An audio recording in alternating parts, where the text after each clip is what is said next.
E de E. Bon, moi je voudrais prendre la parole. Ça va. Pour monsieur le maire aussi, ça On n'entend sera pas. la bonne dimension. Je voulais prendre la parole pour remercier d'abord les Italiens qui sont là avec nous ce soir pour le 14 juillet. Je voulais remercier aussi l'ensemble des commerçants qui ont participé à la mise en place de cette Ils soirée. n'entendent pas. Il n'y a pas le son. Ah ben il n'y a pas de son, il n'y a pas de son, c'est pas ma faute. Ah, Est-ce qu'il y a quelque chose qui va mieux là?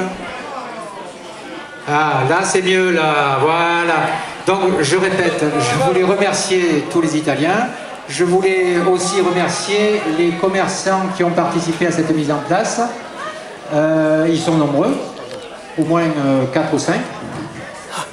Et je voulais aussi laisser la parole à monsieur le maire parce qu'il a beaucoup de choses à vous dire.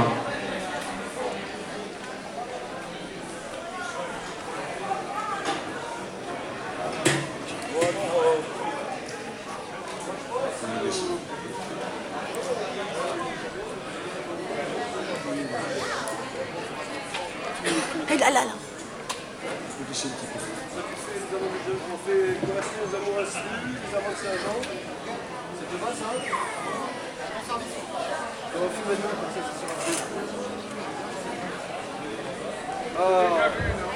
Bien, bonsoir à toutes, bonsoir à tous.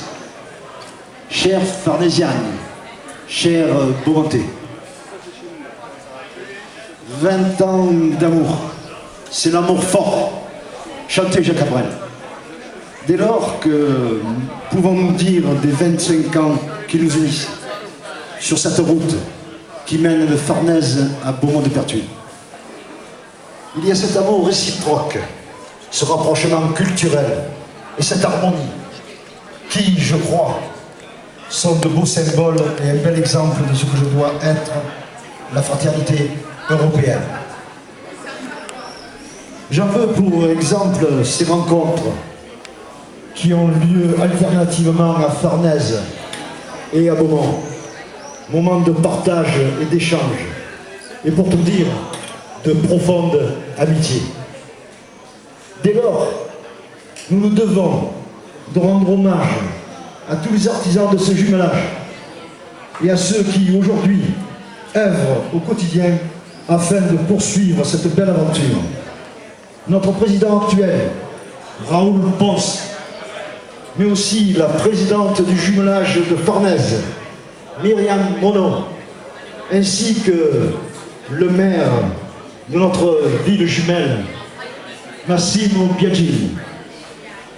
La première rencontre de nos villes jumelles avait eu lieu un 11 juillet à Farnèse. C'était en 1993.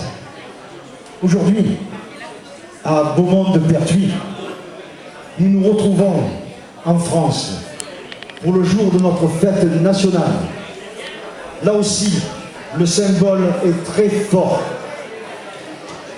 Étrange histoire que celle de cette fête de tous les Français.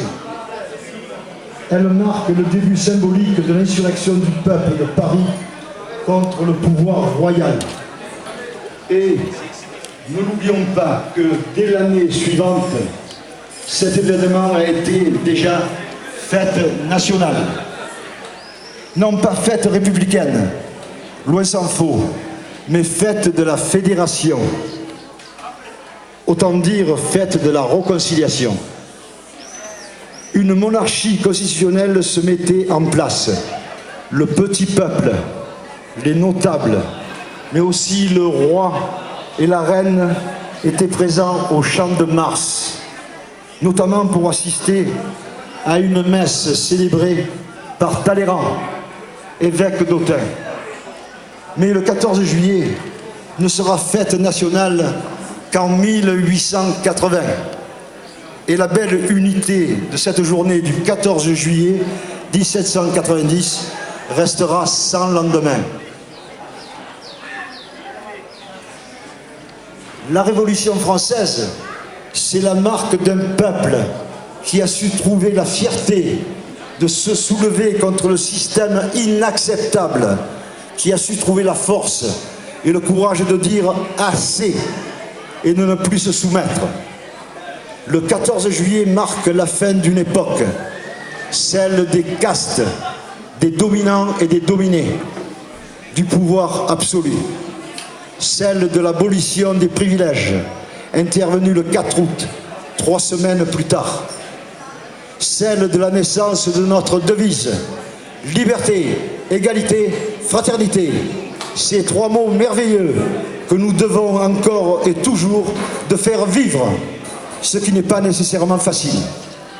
Mais nous ne pouvons pas oublier non plus les fleuves de sang qui ont coulé entre 1793 et 1794, sous la baguette du sinistre Fouquier-Tinville, le Torquemada républicain et les harangues de Saint-Just qui disaient « Souvenons-nous, il n'y a point de prospérité à espérer tant que le dernier ennemi de la liberté respirera.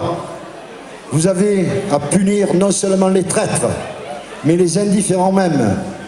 Vous avez à punir quiconque est passif dans la République et ne fait rien pour elle. » 17 000 personnes ont été guillotinées, près de 30 000 ont été fusillées et la répression aveugle a vu massacrer près de 100 000 personnes, femmes, hommes, enfants, vieillards. Cette période aura pour nom terreur et grande terreur et restera comme la terrible tâche de la mémoire révolutionnaire. Nous ne pouvons pas non plus l'oublier. Un écrivain et journaliste, Jean-François Boutot, écrivait il y a quelques jours dans un grand quotidien: la fraternité née de la Révolution et de la Déclaration universelle des droits de l'homme, qui en est l'héritage, ne doit pas être circonscrite aux frontières de notre hexagone, ni ne valoir que pour nous-mêmes. Sans nous connaître, il a parfaitement illustré ce qui nous unit autant que le message qui est le nôtre, celui de la fraternité sans frontières, sans barrières des langues, sans chauvinisme étroit. Quelle belle aventure que celle de Farnèse et de Beaumont-de-Pertuis. Vive Farnèse, vive Beaumont-de-Pertuis. Je vous remercie.